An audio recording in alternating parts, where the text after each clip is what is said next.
right, finally, what's up? I am your host, David Dole. This is Rational Live. It is June 25th, 2021, and I got a lot to get to. So I missed last week. Stuff happens. I got my Father's Day mug. Check that out. But let me, before I preview today's show, of course, send you to therationalnational.com/join. That's being blocked right now. Oh, wait, here we go. There we go. Rationalnational.com/join. That's the Patreon page. Links are below the video. You could also join on YouTube and get a cool little M beside your name, or on Patreon, which treats us better, to be honest, than YouTube does. But either way, help support the show. You could also do super chats, as I'll be taking all those throughout the stream as well. And there you have it. All right, let me preview. Okay, sorry, that was freezing.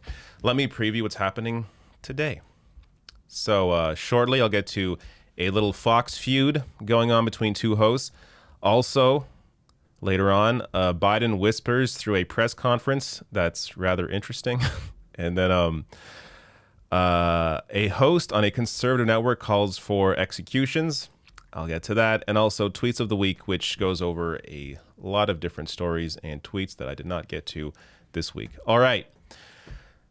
Let me get started. You don't see what happens behind the scenes. I mean, I'm rushing to get this show started, rushing to get all the notes together. Finally have a time to catch my breath as I'm live on air. All right. Let me start with this first story.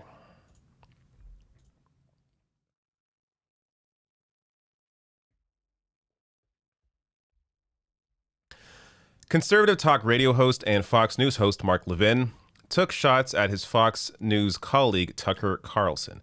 Now, before I get to the clip from his radio show, Levin's radio show, this is over the big Tucker story that came out this week. So the New York Times broke this. Tucker Carlson calls journalists animals. He's also their best source. So it came out that Tucker Carlson is a huge source for liberal journalists. One paragraph on that here. The answer is one of Washington's open secrets. Mr. Carlson, a proud traitor to the elite political class, spends his time when he's not denouncing the liberal media trading gossip with them. Sorry, I read that all weird. Mr. Carlson, a proud traitor to the elite political class, spends his time when he's not denouncing the liberal media trading gossip with them. He's the go-to guy for sometimes unflattering stories about Donald Trump and for coverage of the internal politics of Fox News, not to mention stories about Mr. Carlson himself. I won't talk here about any off-the-record conversations I may have had with him, but 16 other journalists, none from the Times, it would put my colleagues in a weird position if I asked them, told me on background that he has been, as 3 of them put it, a great source. So this is what Mark Levin reacted to on his radio show this week. I never once, not once, leaked anything to a newspaper or media outlet, ever. Let alone the New York Times and their ilk. Certainly not about the people around me.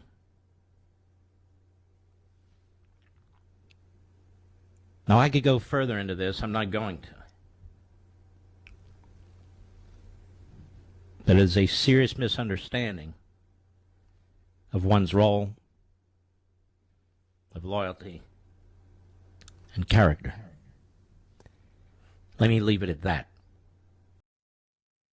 All right, so Mark Levin there clearly taking shots at Tucker. And, I mean, I despise both these clowns, so I'm happy to see them fight. This has no impact on anyone's life on the left. But it is interesting to see the dynamic here. As Mark Levin, I guess, views himself as this guy who's very principled, has always been a conservative, is not ever going to, help the liberal media, in his mind in any way. But Tucker, on the other hand, is absolutely a careerist. Now, ultimately, it doesn't matter what's in this guy's heart or in his brain. What matters is what his impact on society is. And the impact on society from both Mark Levin and Tucker is negative. In Mark Levin's case, I mean, of course, the guy is incredibly conservative. He went on in that same rant to go on to discuss how he's fighting against transgenderism as if fighting against civil rights is a noble cause. And Tucker, of course, hosts the White Power Hour on Fox News every night. And examples of that: Tucker Carlson embraces white supremacist replacement conspiracy theory, claiming Democrats are importing immigrants who dilute American voters. This was in April. And on that point, the Independent report here, white nationalist website, calls Tucker Carlson's replacement rant one of the best things Fox News has ever aired. The Fox News host has won the praise of an officially designated hate group after appearing to endorse the racist replacement theory. So Tucker, of course, his supporters know what he's doing. He continues pushing white supremacy through as many dog whistles as possible. But now, I mean, if you've seen any recent Tucker clips, the dog whistles have gone away. He's just straight out the White Power Hour. And so in terms of, Levin's criticisms here of Tucker, all it shows me in terms of what Tucker did here is that he simply cares about being in these elite circles. He cares about his career.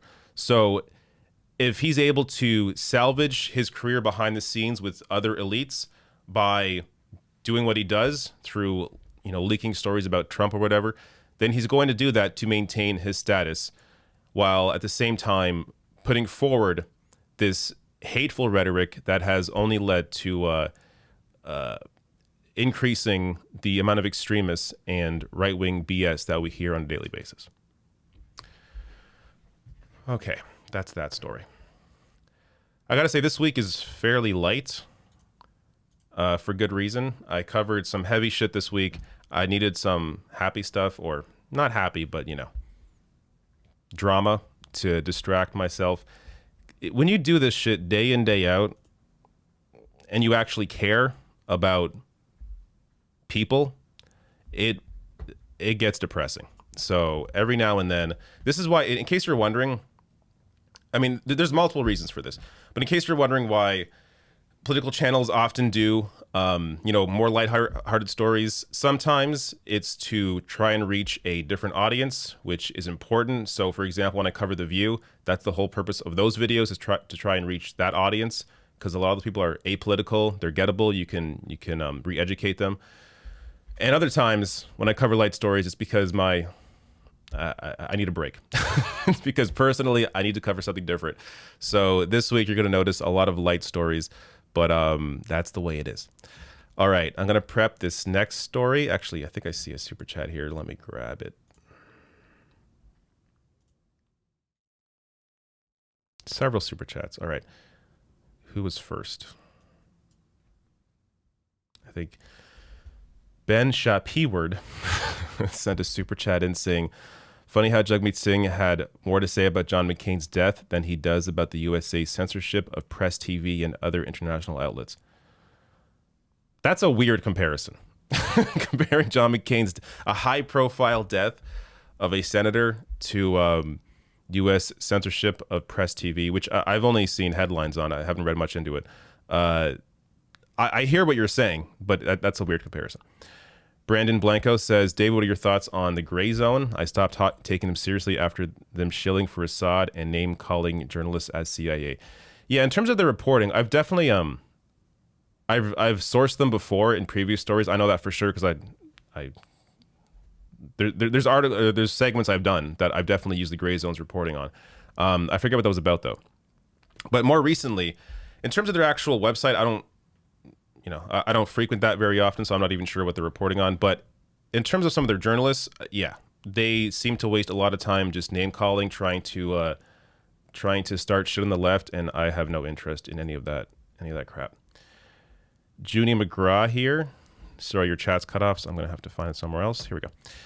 Junie McGraw says, why are right wingers, the virgins in brackets, so unwilling to debate left wingers, the Chads, on issues? Are they supposed to be the debate bros? Also keeping an awesome Chad dad, David. Well, thank you, Judy. They have to maintain this facade, right? So, look, not everybody's a debater.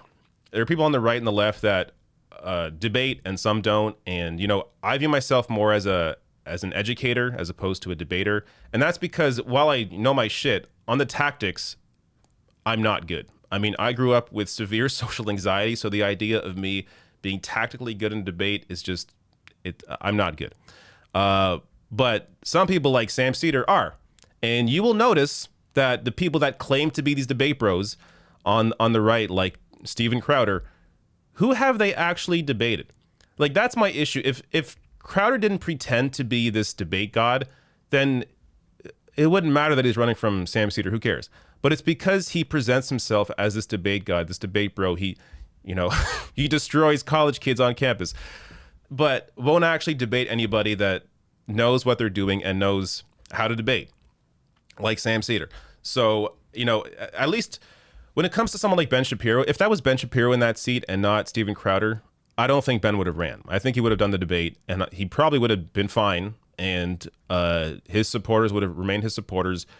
But Steven Crowder, for whatever reason, is really afraid of Sam Cedar. I don't know why. Likely because he knows he'd get destroyed. But even still, these right-wingers, if they just spout out their talking points, their base is going to stay with them. So I think Crowder has done more damage to himself by running from this debate than he has actually trying to, or than he would be if he engaged with the debate. But yeah, I don't.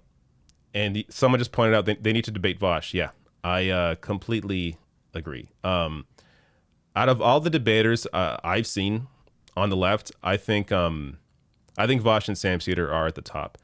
So I would absolutely love to see Vosh.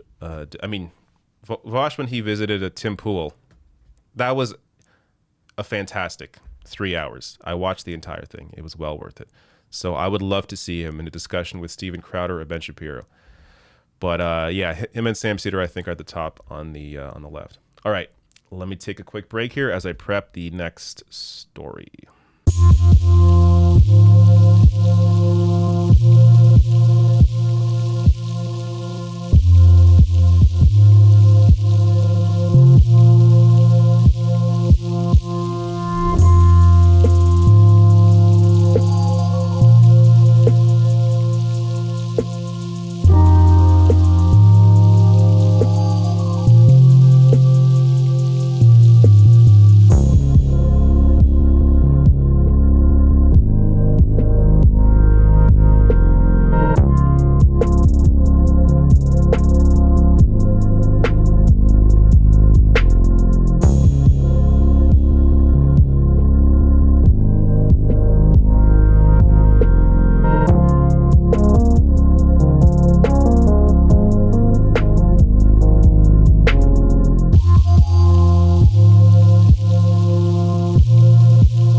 All right, let's get back to it with this story. I'm not sure how to intro this before the intro, so let me just start. A host on the far-right One America News Network appears to have called for the execution of people that he thinks stole the election from Donald Trump. Check this out. The radical Democrats left fingerprints all over the country, providing a trail of evidence that the 2020 election was not only tampered with, but was actually overthrown. Which raises even more questions about exactly how many people were involved in these efforts to undermine the election. Hundreds? Thousands? Tens of thousands? How many people does it take to carry out a coup against the presidency?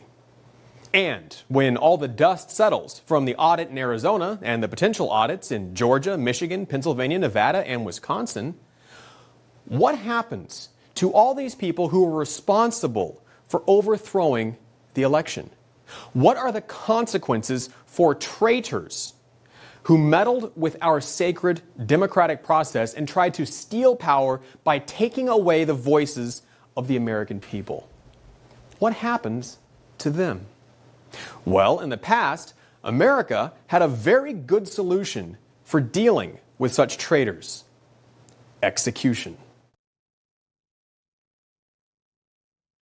All right. Fairly ominous there.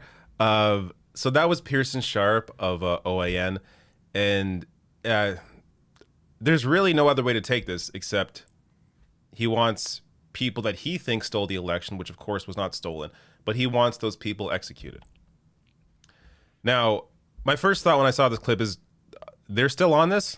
They're still talking. They're still pretending the election was stolen. I mean, how long can they really keep this going? And, you know, unfortunately, I think they're going to try to keep it going for a while because they don't have much to work with right now. But a little more on this from the Daily Beast. After first sharing the clip of Sharp's essay online, the Daily Beast Will Summer noted that adherents of dangerous far-right conspiracy QAnon see this commentary, quote, as proof that the mass executions are right around the corner. Q followers have long waited for prominent Democrats who they believe to be part of a satanic child sex cabal to be executed en masse. Meanwhile, as Sharp contends that other audits will finally provide overwhelming proof of widespread voter fraud, a new report spearheaded by Michigan Republicans comprehensively debunks the array of false election claims made by Trump, his legal team, and other right-wing figures. The report even calls for the state's attorney general to consider investigating those who peddled false information about vote counts in the state, to, quote, to raise money or publicity for their own ends. So, yeah, that's what this has been all about, to raise money or publicity for their own ends. That's why you have conservatives in the media. Assuming they don't believe it, I'm sure some of them are true believers, but the ones that don't believe it, they're just pushing this narrative because this is what their audience thinks. This is what they want to see. So they're pushing that same shit to continue attention on themselves and to continue making money. But here, I mean, it's clear that, you know, there's obviously not going to be any executions of people who stole an election because an election was never stolen, but there very likely will be people arrested who push this information, maybe not arrested, but something will happen to people who were charged or who put that idea out there that the election was stolen and continue to put that misinformation out there. You know, I'm not sure what can happen with that. I'm not sure if anything really should. Again, we're talking about free speech here. But at the end of the day, when you have a platform like either it's Fox News, OAN, or you're a famous figure and you're pushing obvious lies about the election, that has real damage on society. And you're seeing it now. There's, whether it's, you know, 30% of people or 20%, whatever the number is, there is a large chunk of people that still believe the election was stolen. No evidence of any of this. They keep putting these, they keep presenting evidence that has been debunked over and over again as the evidence, but there's no actual evidence of any election being stolen. Joe Biden won by 7 million votes, and this is what they can't accept. They can't accept the fact that their dear leader, Donald Trump, lost by over 7 million votes. All right. That's that. See, this is what I call a light story. A conservative media figure calling for executions. That is a light story in my world. Good God. All right. Oh, I almost forgot a story. I scrolled right past it. So next, I will do the Biden story. Let me see if there's a super chat. There's one here from Nathan Mateer. Thank you so much, Nathan, for those £5. Much appreciated. All right, let me prep this next story, and I'll be right back.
back. This will likely be a quick story, but we will see.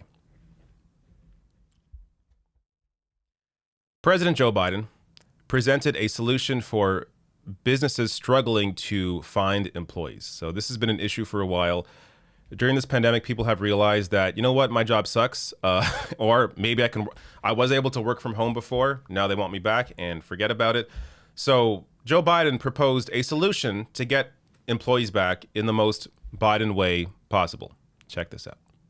Help wanted signs are popping up across the country as employers struggle to find workers. President Biden offered businesses a solution. Pay them more. This is an employees bargaining chip now. What's happening? They're going to have to compete and start paying hardworking people a decent wage. Yeah, workers do have the leverage now. More people are quitting their jobs than at any time in the past 20 years. Workers appear confident they can find new, higher paying jobs. Yeah. Very Joe Biden. Now, the issue, of course, is that maybe these businesses don't want to pay employees more because they don't have to. Maybe you should raise the minimum wage and they'll be able to pay their employees more. So, if you heard that, that's the issue here. Joe Biden presenting the idea that these companies should pay employees more. Great, I agree, they should. And it's good to see a president say that. But those are words. When you're the president, you have actual power to maybe try and push for a wage increase. Now, he's done it for federal employees, but as we saw back at the beginning of the year, the $15 an hour wage increase was taken out of the American Rescue Plan and doesn't appear to be anywhere else. So this is going to be this is clearly a campaign promise that will be broken because of the fact that Biden both does not care enough to actually pass it, to actually fight for it, and also because you have people like Manchin and Sinema in the balance of power here with 50 votes, 51 with Kamala Harris. And even still, as the parliamentarian decided at the beginning of the year that you can't pass the wage increase without 60 votes. So you're definitely not going to get 60 votes for a wage increase, let alone even 50 from Democrats. But Joe Biden whispered his way through this entire press conference. There's a few more clips here. Let me share those. I got them $1.9 trillion relief so far. They're going to be getting checks in the mail that are consequential. I wrote the bill on the environment. Pay them more. This is an employees bargaining chip now. What's happening? All right. Now, what I find funny about this, conservatives went wild over these clips as if Joe Biden has not done this before. This has been a Joe Biden staple for years now. He does this weird thing where he whispers really quietly, and then sometimes he gets really loud and animated. So this is just who Joe Biden is. But you notice, you can really tell how conservative a Democratic president is when they're not focused at all on policy. But Fox News, OAN, and others, they're so focused on either just making up lies, as you see with the election that was stolen in their minds, or they're going after performative things like Joe Biden whispering.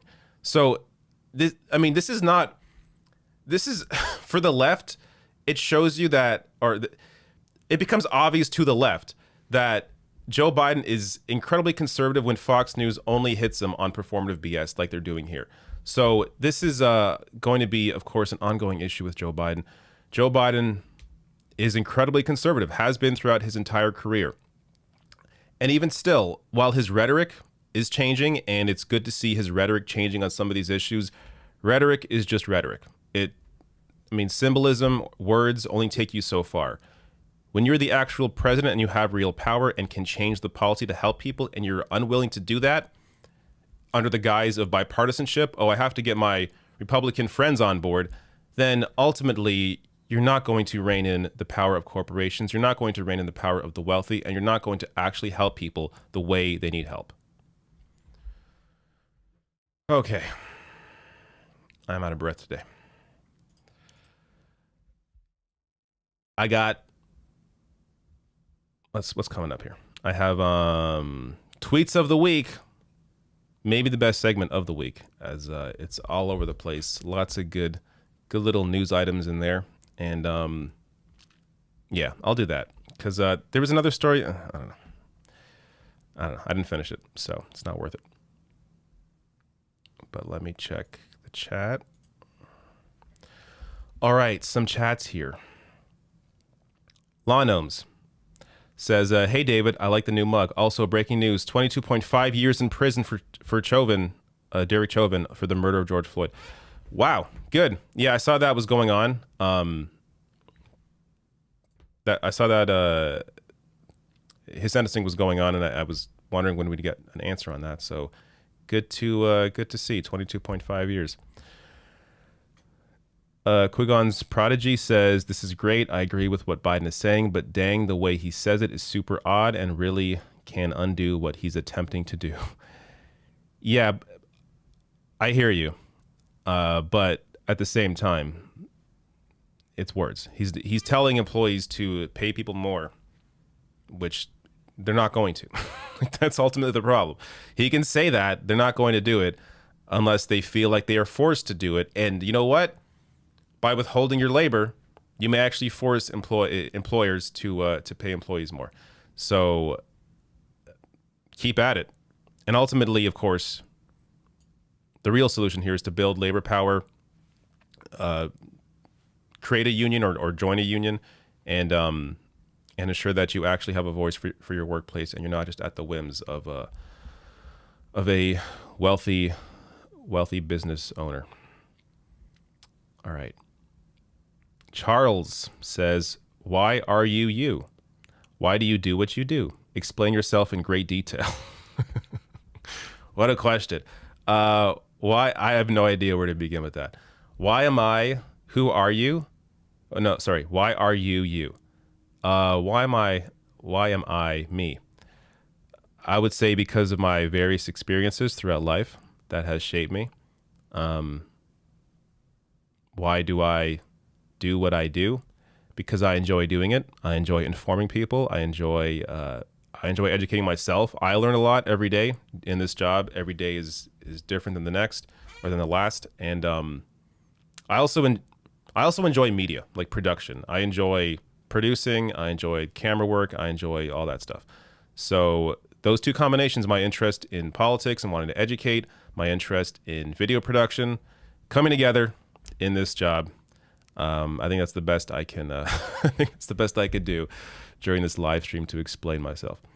Radzoso says, to those spouting election fraud, if you have evidence, show it. Otherwise, STFU.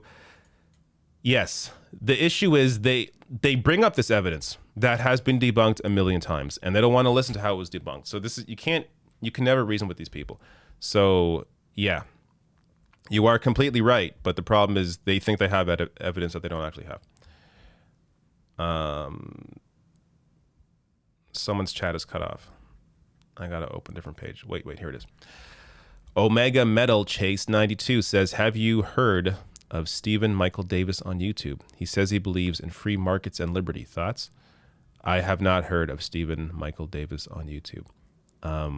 He sounds like he's a libertarian, conservative. Yeah, but I don't know him. All right. Going to prep the next one, which is a big tweets of the week, and then I'll be right back.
All right. My favorite segment of the week is Tweets of the Week. And I think I have a pretty good segment today. So let me start. It is time, once again, for Tweets of the Week. These are tweets I collect throughout the week. Sometimes they're funny. Sometimes they're news stories. Sometimes they're just things I want to highlight. So let's get started. We got a good week this week, including, I think, 2 different clips. So let's start with this from Ian Young. You don't like vaccines because they are, quote unquote, unnatural? Stop it. Average human life expectancy in 1900, back when things were more natural, was 31. I think this is a point that you should bring up to anybody, and not saying you're going to change anyone's mind, any anti-vaxxer's mind in the moment, but anyone that is anti-vax because they view it as unnatural, putting something in your body that wasn't always there. That's medicine. We're able to live longer now because of advances in science and medicine. So to claim that it's unnatural to put a vaccine in your body, well, you want to go back to when the life expectancy was 31, then I guess go do that. But there's a reason why we live longer, and a large part of that is because of advancements in medicine. Next one here. This is hilarious. So Andrew Giuliani here, Giuliani's son, Rudy Giuliani's son, says earlier this hour, 5 leftist judges decided to suspend my father, Rudy Giuliani's law license. Here's my statement. Now, I'm not going to play his version, but before I play the next version, I just want to point out how this really hurt me as a video guy. I went to school for video production, and seeing a video framed this way is devastating. This guy gets an F immediately, but I saw this reply that made me laugh. Spooky Force Francis here, Francis Wegner, created this version. So here he is. Looks like he's at a Taco Bell drive-thru, and I'm going to play some of this as it cracked me up. Hi, my fellow Americans. Today it's my fellow Americans, not just my fellow New Yorkers. As you may have heard recently, a few minutes ago, my father's law license was suspended by the New York State First Appellate Division of the Supreme Court. Now, the 5 judges that ruled on it, Judge Rolanda Acosta, Judge Diane Renwick, Judge Sally Daniels, Judge Judith Gishi, and Judge Barbara Kaepernick. All 5 of them are Democrats, 3 of which were appointed by Andrew Cuomo.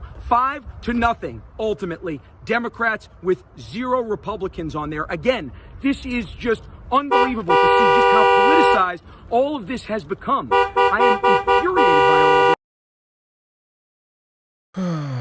it. All right.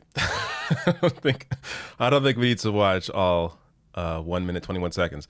But there you go. Just absolutely brilliant. So funny. And it's just the perfect setting. This wouldn't have worked if he was against, a Great Wall or something.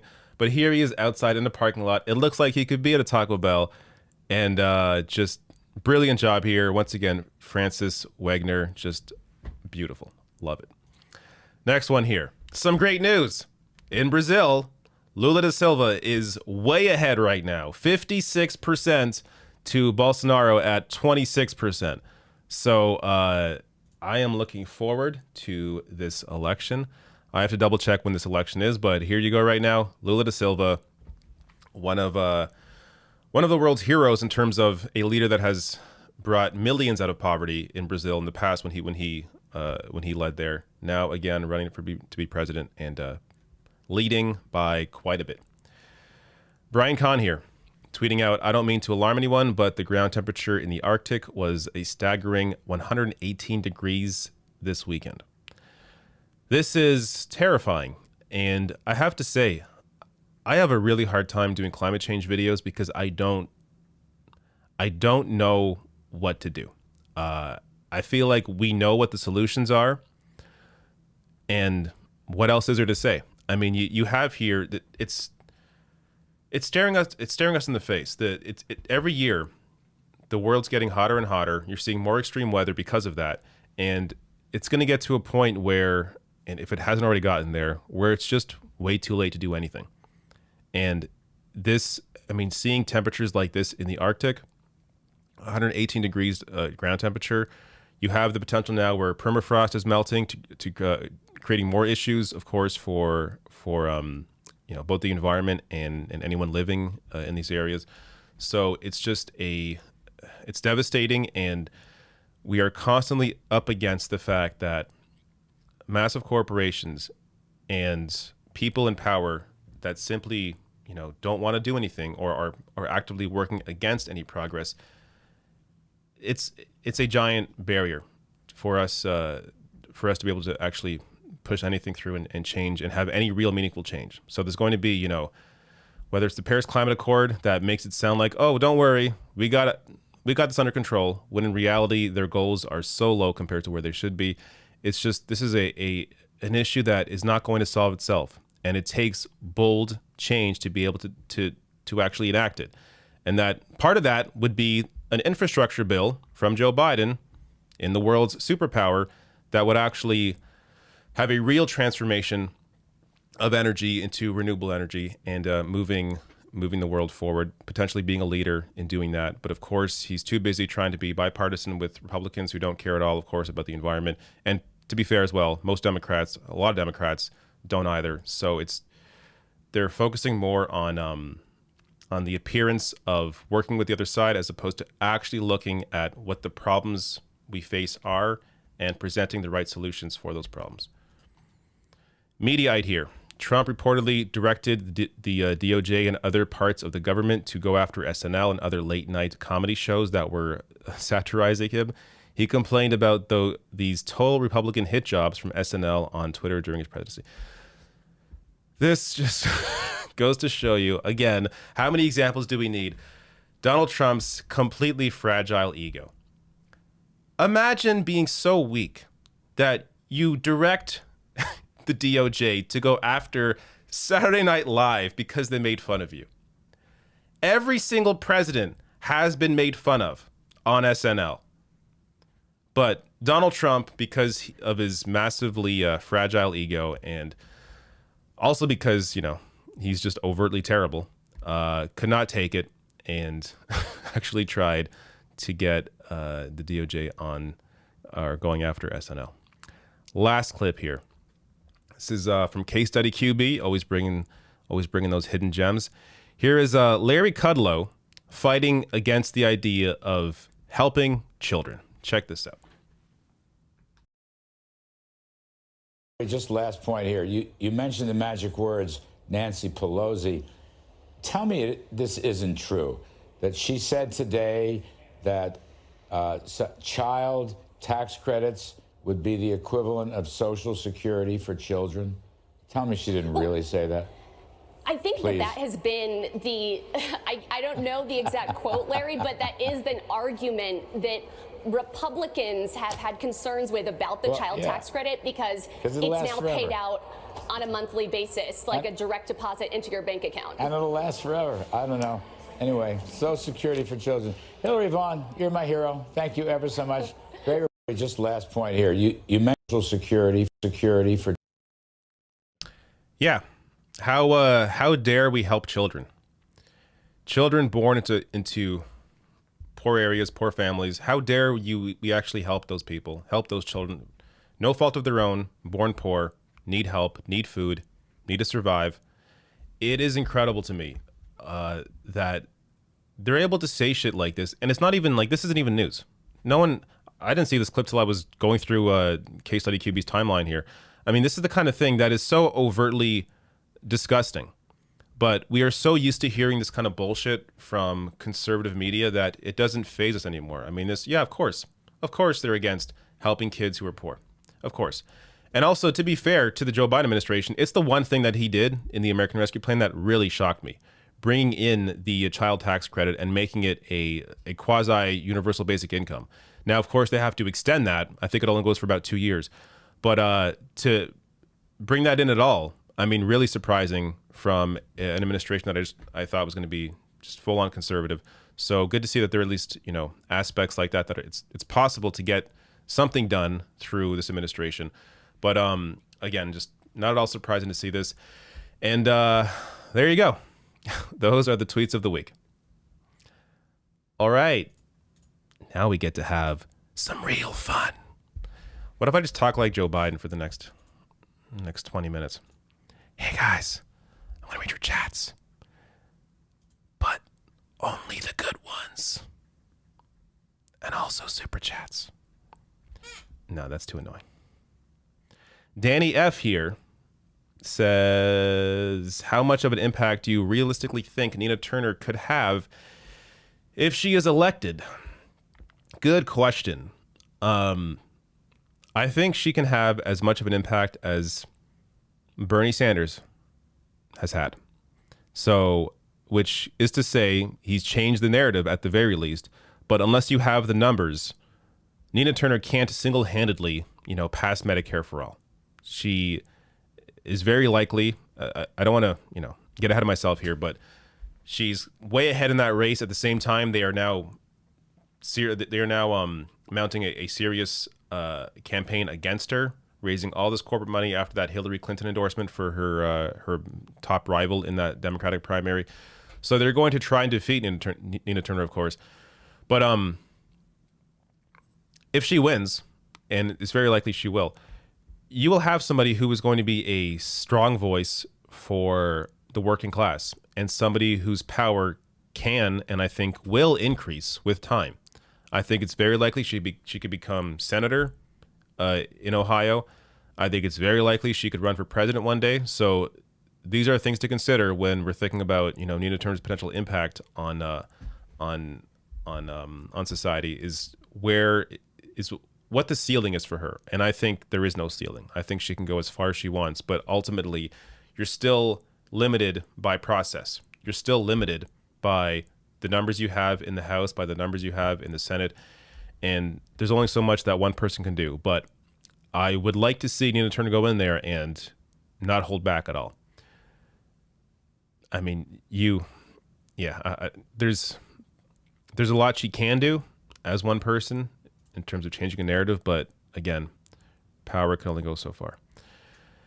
Lawn Gnomes says, it's time to stop waiting for a perfect solution and time to go all in on all of the above. The solution will be the one we actually build in time to make a difference. That must start now. What is that in reference to specifically? Is that about climate change or about anything?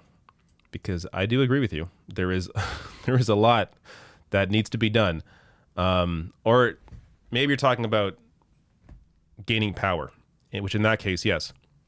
Whether it's through labor power, growing unions, whether it's through running for Congress, growing Justice Democrats, whether it's through organizing, through movements on the ground, there are many things that we can do to help to build momentum for change. But again, ultimately, always hampered by who's in power. Samantha Sider here. Thank you for your super chat. Matthias N says, contrary to U.S., in Europe, one of the leftist positions is having a gas tax to fund public transportation and fight climate change. What's your position? So I'm not a fan of regressive taxation. I'm not a fan of taxing the poor. I mean, a gas tax, yes, I guess you have to own a car, but still, poor people own cars. So you're talking about like regressive taxation like that. It hurts the poor more than anybody else. I'm not a big fan of that. Same thing with sales tax. Not a big fan because you're talking about, sales tax or gas tax on somebody who makes $5 million a year is nothing. But for somebody who makes 30 grand a year, 12 grand a year, it's a lot. So I'm not a fan of a gas tax, not a fan of aggressive taxation. Why not just raise taxes on the wealthy, raise taxes on massively profitable corporations? Places like Amazon should not be getting away paying zero in tax. There are ways to fill in the gaps here with or by properly taxing people who have all the wealth and all the power. It does not make sense to me, even if it's even if the goal is just, which of course, transportation, renewable energy, of course, is the goal here. But ultimately, you don't need regressive taxation to get there. You can, of course, rely on the ones that are taking all the money and giving none of it back. Tex Stan says, "Hey David, baby fingernails are sharp, aren't they?" Who wrote this? Is this my wife? Yeah, they are. My baby's fingernails are crazy.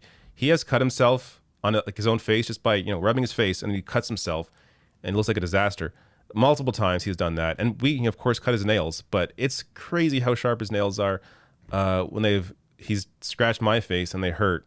So yes, that is one thing I did not know before I had a kid, is how sharp baby fingernails are. Celeste, thank you, Celeste, for your super chat and a little hamburger here. Very nice. Dwayne, your chat's cut off, so let me find you somewhere else. Dwayne, very generous super chat, says, "Hi David, it's been a while. Ragnarok Netflix show. People are, quote, people are willing to drink. I think you're saying, people are willing to drink a little poisoned water rather than to fight against the same company and lose their job at some company killing them. Climate disaster. It is a sad fact." Yes, I'm not sure if I fully understand your point. I don't know what this Ragnarok Netflix show is, but I hear you, I think, if I'm reading this correctly. But yeah, I can't even. Climate issues, I gotta say, it's one area where I've definitely lacked in my coverage, and it's just because I'm not a scientist, so I don't speak the language as well as some others do on YouTube. But also because it feels like a goal that is I have no power, I have no control over. Like, what can I do to really change minds here? And again, it's not even about changing minds. I mean, that's ultimately the issue is that most people know that climate change is real and it's a problem. So it isn't about educating people, which is what I do. I try to educate people. So because it isn't about educating people, I'm not sure where to come in here. Because it's all about power. Who has power? And what are they doing with that power? And until that power changes, there's not much that we can really do, except for, marches and that kind of thing. But that, of course, has limitations. All right. I think that is all the super chats. Maybe I'll grab some random ones.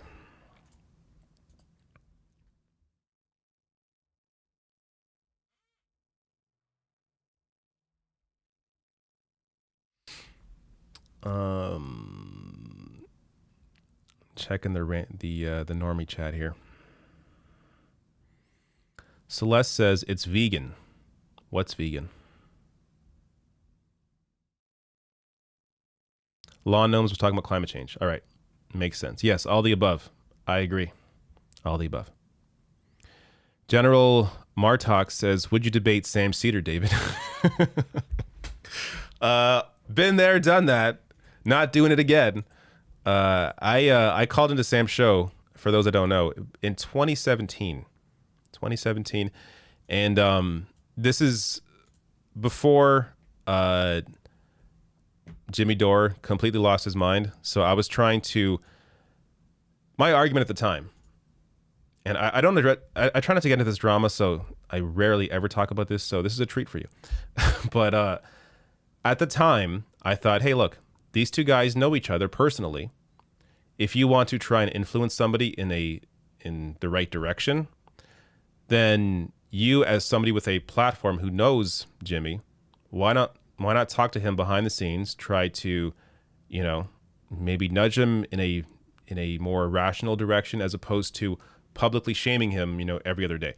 So that was kind of my attempted argument. I wasn't very successful at getting it out, but having since tried that myself,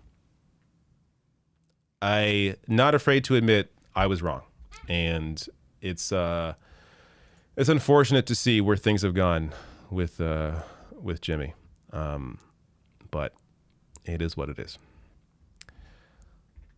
Let me get some other ones here. But to answer your question, would I debate him again? No, no, I would not. I don't think it's possible to win a debate with Sam Cedar. I don't. I have not. Honestly, I've watched him debate people, especially libertarian debates, those debates have been very entertaining. I have not seen him lose a debate. Doesn't mean he's always has the right argument, but he is a very very talented debater. What else here?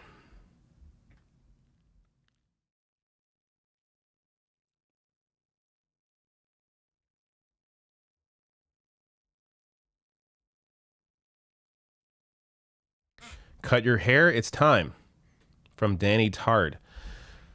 I will when I can. I'm almost positive hair salons have not been open for over a year in my province anyways.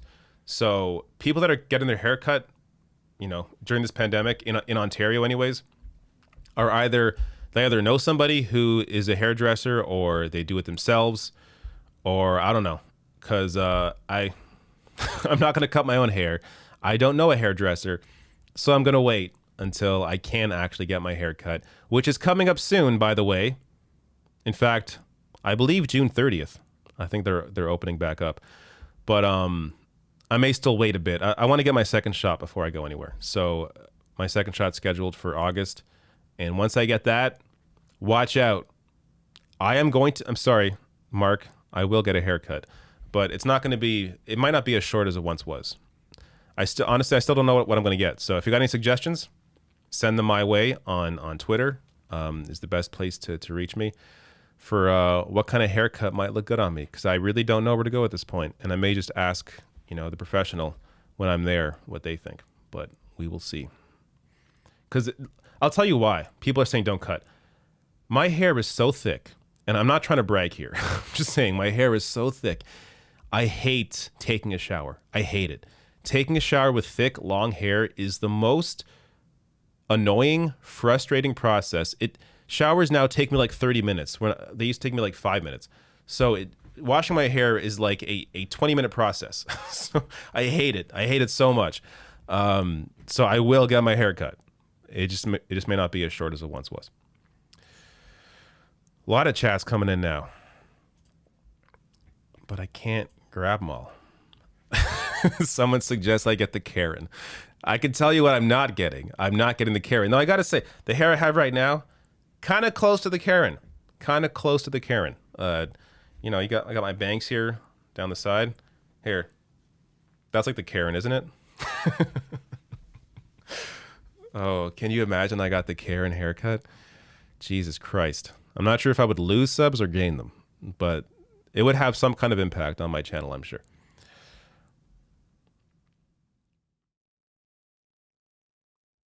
I'm enjoying staying here, as you can see, so I'm just going to read more chats. And of course, take more super chats if you got any more. That makes it easier on me. Otherwise, I have to hunt. Celeste says, you just shampoo and condition. I bet bi men are so lazy. It's not just shampoo. I do shampoo. Celeste, please. We've known each other now for a while, at least through the internet. You're being ridiculous. It's not that easy. I guess you have thin hair. I guess you're telling on yourself right now. My hair is incredibly thick. It frizzes up. It's ridiculous. So no, not that simple. Someone says get dreads. I don't think so. Not happening. A bowl cut. Thank you for these suggestions. How about we get off the hair topic now? I don't want to bore people. Oh, look at this. Steven Crowder's in here. Not the real one, obviously. But says, I'm Cold Feet Crowder. That's how we could tell it's not the real one, because you refer to yourself as Cold Feet Crowder. But otherwise, you would have got me.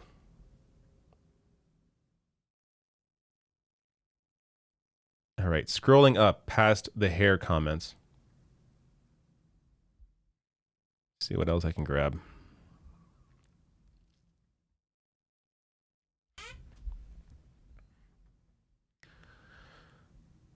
Also, I would like to be on Twitch again.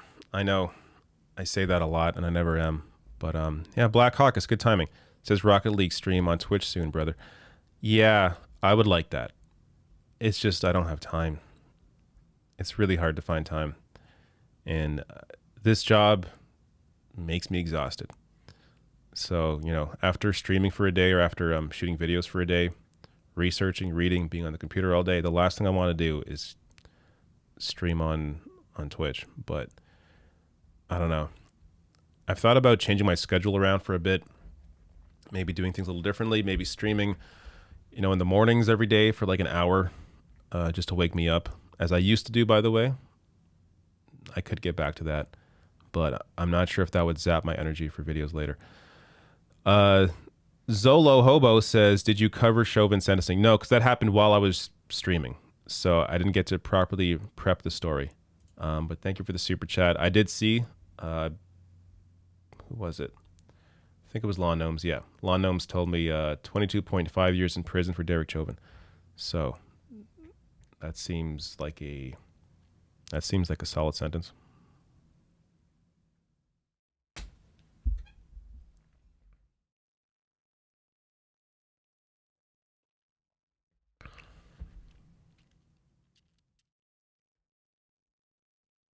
Golden Green says, any ideas about charging the church with the atrocious atrocities with indigenous children? I don't know enough about the legal process to discuss how that would work, but I saw the ICC, the International Criminal Court, was looking into it, but their limitation on what they can investigate is anything after 2002, and all of these cases happened before 2002. So unless they, you know, widen their view on what they can go after, then they can't exactly go after what happened in these residential schools. So I'm not sure. I think the ICC is still looking at this case, so I'm not sure if they have some other angle there. But I don't know. I'm gonna have to wait and see.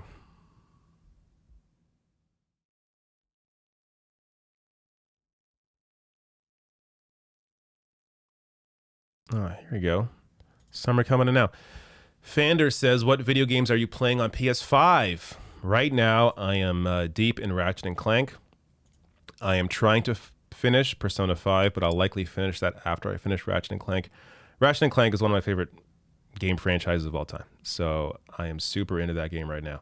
And once I beat that, I'll probably go back to Persona 5 and Resident Evil, which I streamed on Twitch like a month ago.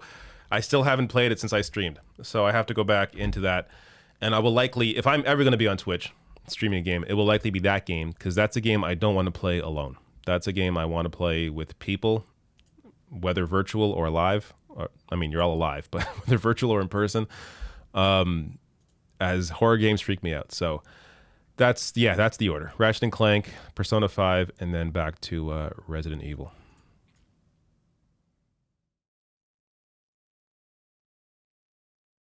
Brashbug says, how do you rank the federal parties when it comes to Palestine? Who's most and least pro-Palestine? I want to vote the right way next time. All right, so I assume you're talking about Canada, of course. How do I rank them? Man, I guess NDP's first. I mean, to be fair, they're all terrible. From what I've seen, they're all fairly poor on this issue, but there are MPs within each party that are better than others, so I guess the NDP's ranked first. Green second, not because the leader's position is horrible, but Elizabeth May and Paul Manley both have good positions, solid positions on Palestine. And then I guess Liberals, and then Conservatives last for sure. But, you know, a lot of what the Liberals have done is just, it's performative. Like, Trudeau finally, you know, actually acknowledged some of the human rights abuses by the Israeli government against Palestinians, but that was it. He just spoke them aloud, didn't do anything else with it. So, yeah. And, you know, of course, Aaron O'Toole and the Conservatives just completely denying that anything's even going on. Okay. Where else? Where was I here? Okay, I got everybody. Might be getting off soon. Let me just grab some more chats.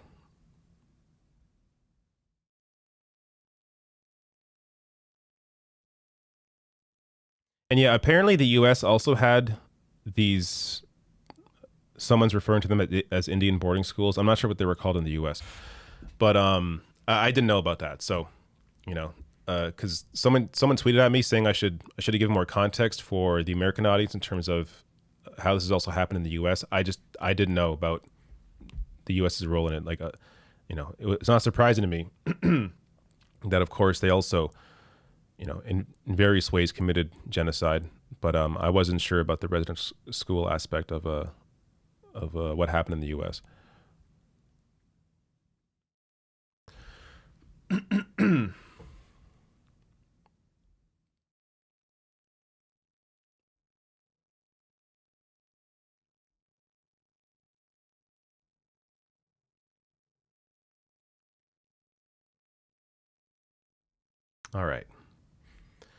All right. Let me play one thing. I was almost gonna do this story. I teased this earlier that I was gonna do maybe another story, but I didn't do it, and that's because I didn't really prep this, but I'm not sure if I need much prepping for this story. Let me just do this and let's see what happens. Since we're here, might as well.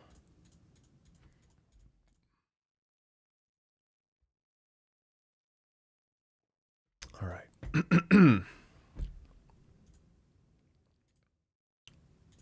Here you go.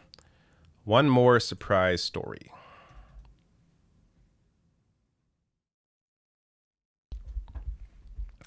Rich guy Tucker Carlson slammed rich guys on Fox News. So this is a really weird segment. So I'm going to play this. He has somebody on. I believe this is his morning show, Tucker Carlson Today. And he brings up inherited rich guys, which he himself is. But watch this video and I'll discuss why this is so wacky.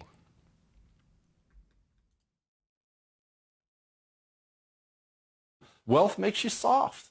It makes nations soft. The average American is no more, at this very moment, as they watch you speak, they're no more than 15 feet away from endless amounts of clean drinking water.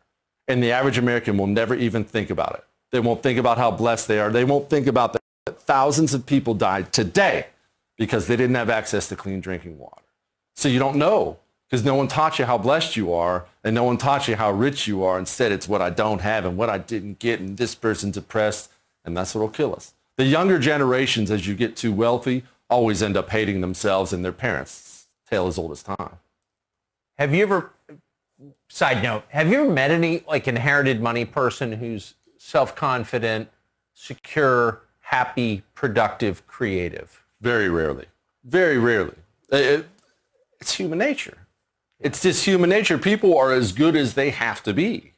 And that's not because people are bad. They're as good as they have to be. How many rich guys everyone here knows a rich guy or two. How many rich guys do you know have acquired a new skill of some kind since they got rich? That's such a great point. They don't, because they don't have to. Yeah. Why? I don't have to learn how to fly fish. I don't have to learn how to work on cars. I don't have to learn a new language because I'm rich. Once you get there, that doesn't mean you're bad. There's nothing against wealth. Make as much money as you can. Once you get there, it's hard to make yourself acquire new skills and be better. It's just very, very hard. I know very few people who have any skills of any kind anyway. Yeah, that's a fact. We brought up the Romans. The Romans had those rooms, those creepy face rooms, where they'd make the wax sculptures of the ancient, someone in your family. Your great uncle conquered the Gauls. And they'd make the kids go stand in there because they were worried when they got too rich, they wouldn't be worth anything. So they'd make them go stand there. And your uncle killed 1,000 Gauls. What are you going to do? Because they knew. They studied history. They knew. History says wealth's going to kill us. There's a self-limiting principle or self-destruct gene in civilizations, it feels like. We all have it individually too, though, don't they? So we certainly. All right. Now, I don't really disagree with the analysis here. Yeah, if you are born into wealth, then you, of course, are going to be, you're going to be happy. Or no, I shouldn't say you likely will be happy. But you're going to be limited in, or you're going to be self-limited. Like, you're not going to feel the need to really go out and educate yourself, or discover a new skill or do something different, if everything's just handed to you. Like there's no urgency to your life. And the commentary here is not off, but Tucker Carlson inherited money. I mean, his stepmom is an heiress to the Swanson Foods fortune.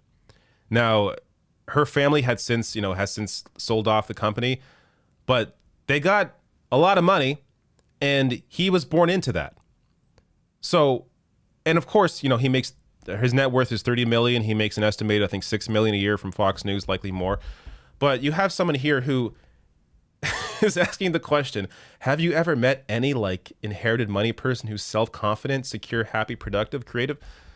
This is how frauds operate.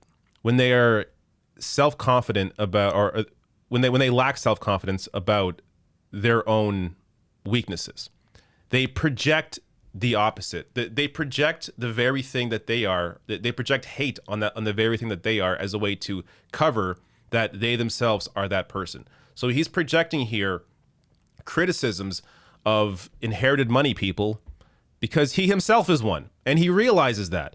But the way for him to get it to distance himself from that is to first have this weird set that's looks like it's in a cabin. Like, oh, look at Tucker, a normal guy in his log cabin, and then he's of course not wearing a suit jacket. He's just wearing a plaid shirt. I'm a normal dude.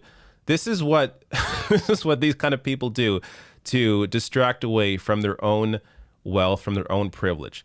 Because of course Tucker, if you haven't seen recently, has now been pretending to be anti-elite, anti-establishment, but he himself is part of the elite, part of the establishment. So he has to frame himself as being anti that, including criticizing people that he himself is.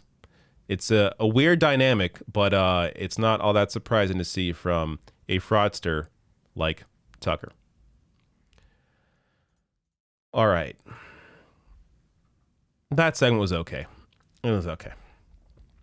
It was okay. If I had prepped, I would have had some better points, but I think it was kind of self-explanatory. I mean, to see Tucker Carlson criticize people that have inherited wealth when he himself is one is just mind-boggling. All right, while I was watching that clip, I saw a chat that I wanted to address because I liked it.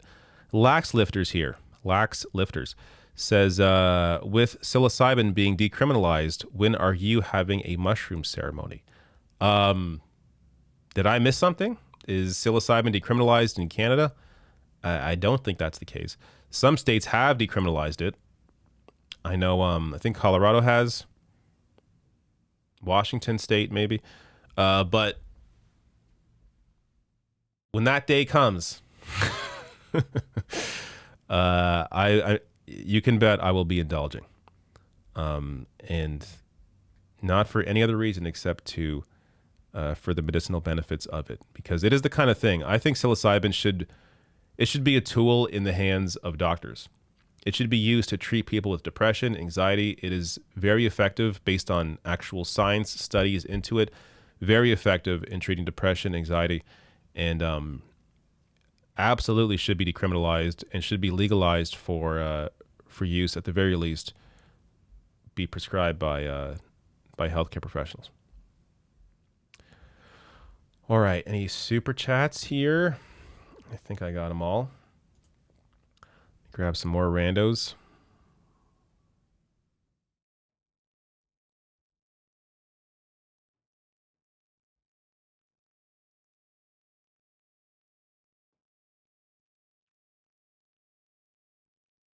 Evan says that money doesn't buy happiness, but it's hard to be happy when you're hungry and trying to pay medical bills.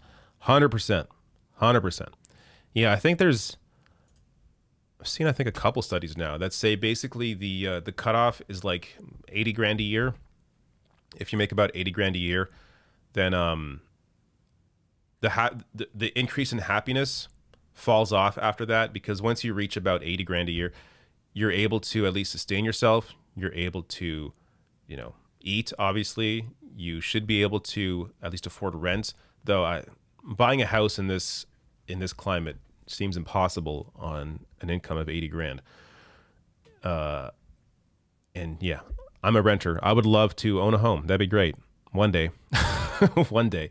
But goddamn, homes are so expensive. But point being, yeah, there of course, money doesn't bring you happiness, but it guarantees you life. It guarantees the ability to eat and survive and be able to maybe get help if you're not happy, maybe get your depression treated, maybe find ways to become happier, discover new interests. So wealth allows you to, broaden yourself and really enrich your life in ways that you can't if you're just trying to survive.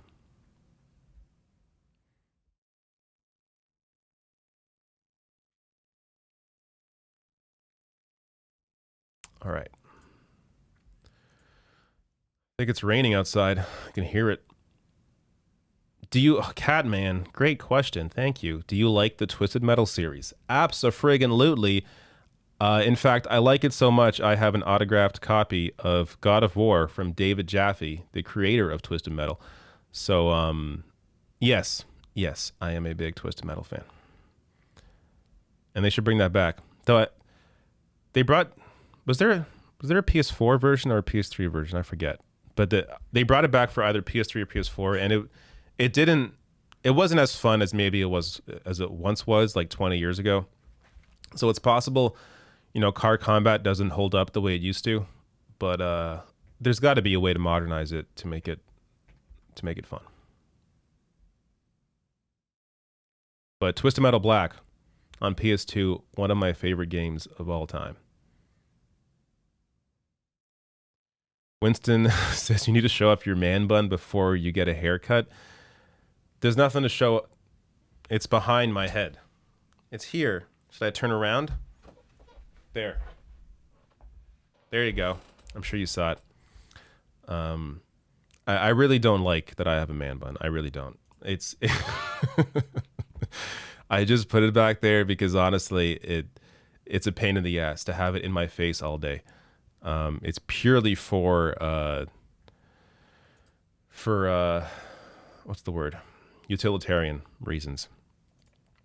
Definitely not for aesthetic. Lax Lifter says, I would also love to have ayahuasca therapy provided by healthcare shaman decriminalized. I agree. I completely agree with that as well.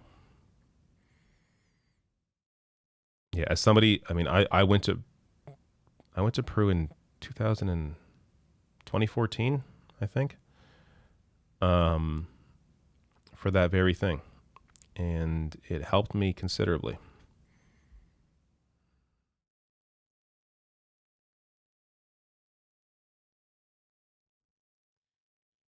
Pierre says, have you been covering Rush Limbaugh when he's still around? I don't know what you mean. He's dead. I got no interest in Rush.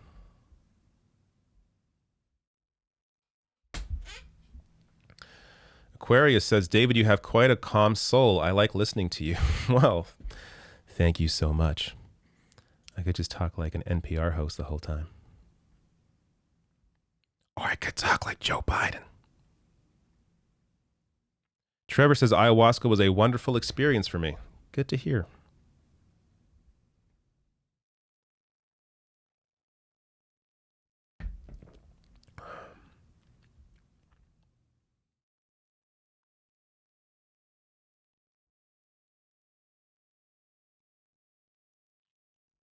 Wear the bun on top?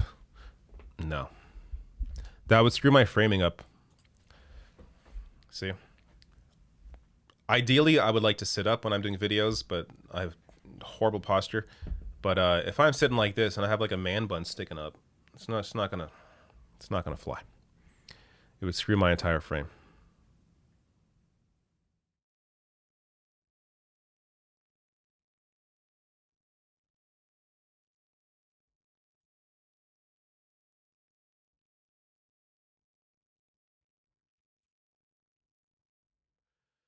All right, I'll probably get off at, I don't know, let's say 5. 5 is my hard out. So if you want to send a super chat, and right now it's 4:52 p.m. Eastern time.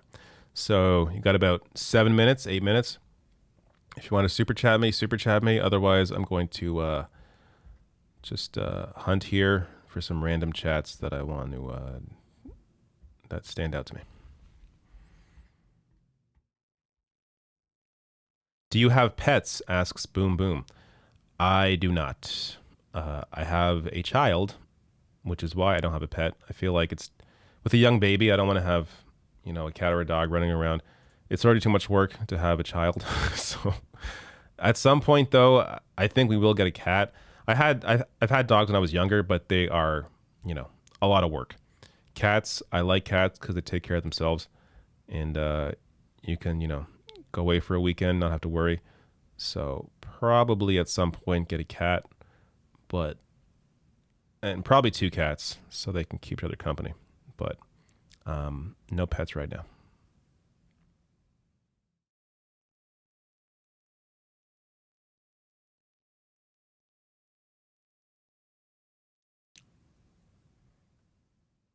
Did you watch the Karen movie trailer? No. Is that a thing? I have not. Paprika says, David, what's your opinion on that animal dating show from Netflix? I didn't watch the trailer. I just saw some screen grabs. I don't know. I haven't watched it, so I don't know. Whatever. At least at the very least, it's a different idea.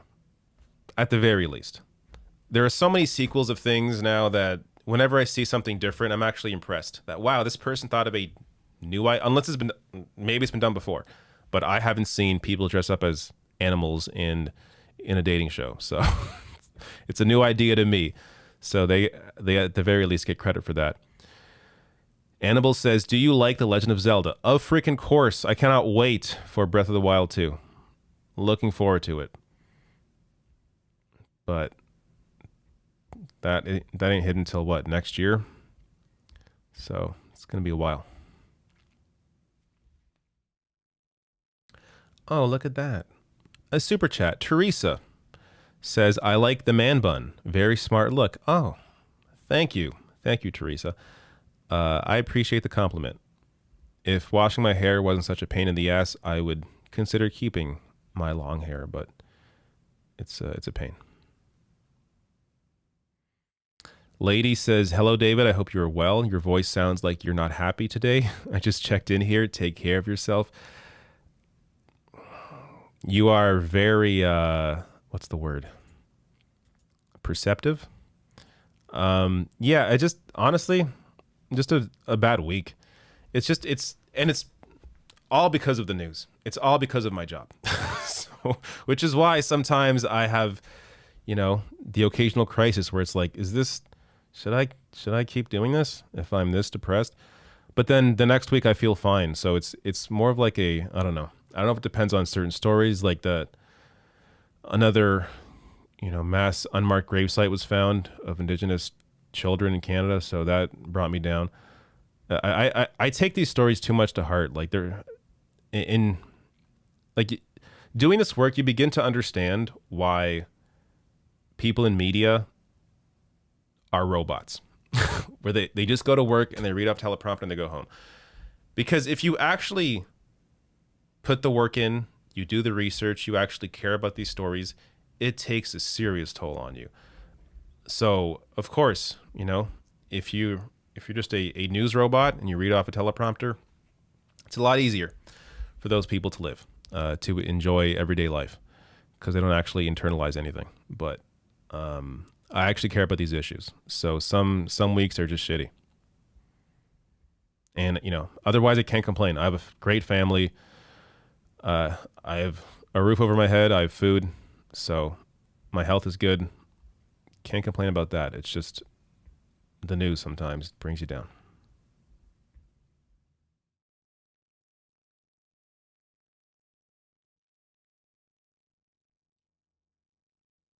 Oh, another chat came in.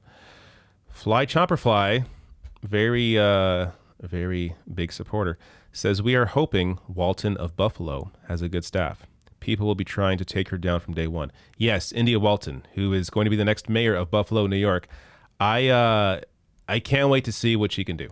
Of course, yes, they're always limited by who else is in government in Buffalo, by city council. So, we'll see the limitations of what she can get done. At the very least, though, it's good to see somebody who is unabashedly fighting for the working class, is happily declares herself as a democratic socialist, and see that person in executive office. We need more. We need more of that.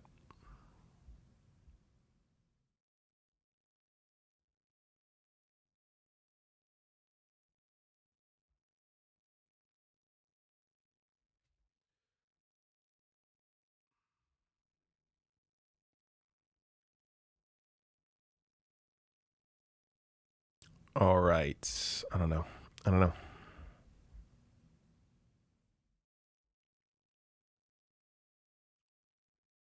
me grab a few more. Oh, we're almost at 5. Let me grab a few more and then get off.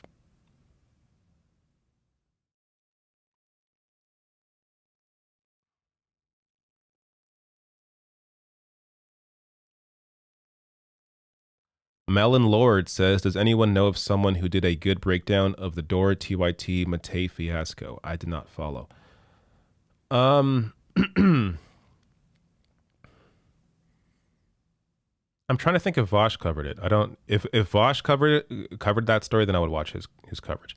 Otherwise, I'm not sure. But it is. I'll tell you why I didn't cover it. It's so much freaking drama. Like it's. I don't want to get too deep into it, but like the amount of time that is wasted by some people that pretend to be on the left on just attacking, like randomly attacking, like progressives or people that have done good work and are doing good work is really fucking ridiculous. So to waste any of my time doing an actual video on that would be stupid. So I just completely ignored it. There's no reason to do a video. And by the way, I mean, I'm doing that. I'm ignoring that story, knowing full well that if I covered it, it would get a ton of views. It would, do well for me. But I don't care. I'm not going to feed into that bullshit.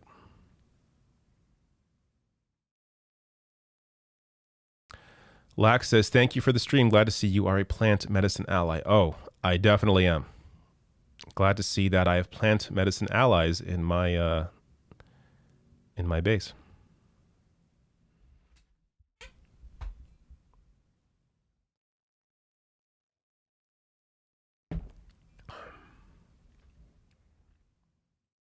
All right. Winston says Vosh covered it. There you go. Check out Vosh's coverage.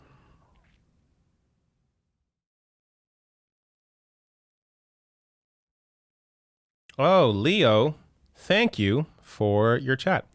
Says, love your show, David. What's your favorite beverage? Beer, coffee, or a cocktail? Oh, man.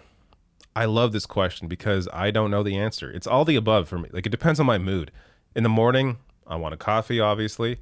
I may have a beer in this mug right now. And I love a cocktail when I'm at a restaurant.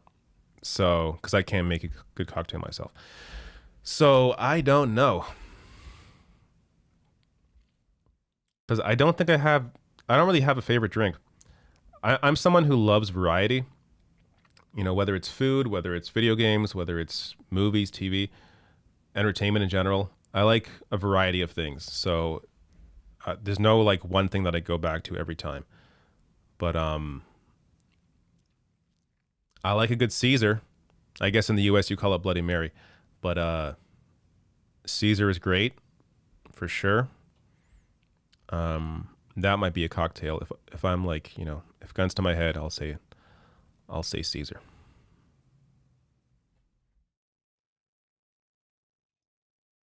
But really only in the winter. I can't have a Caesar in the summer. So, pina colada. You know what? Pina colada is the answer. There you go. If I have a good pina colada, like an iced one, crushed ice, blended ice, forget about it. Pina colada's where it's at.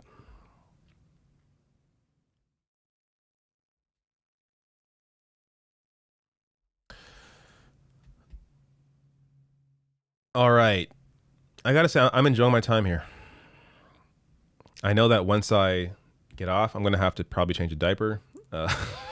Actually, maybe not. I think he's probably taking a nap right now.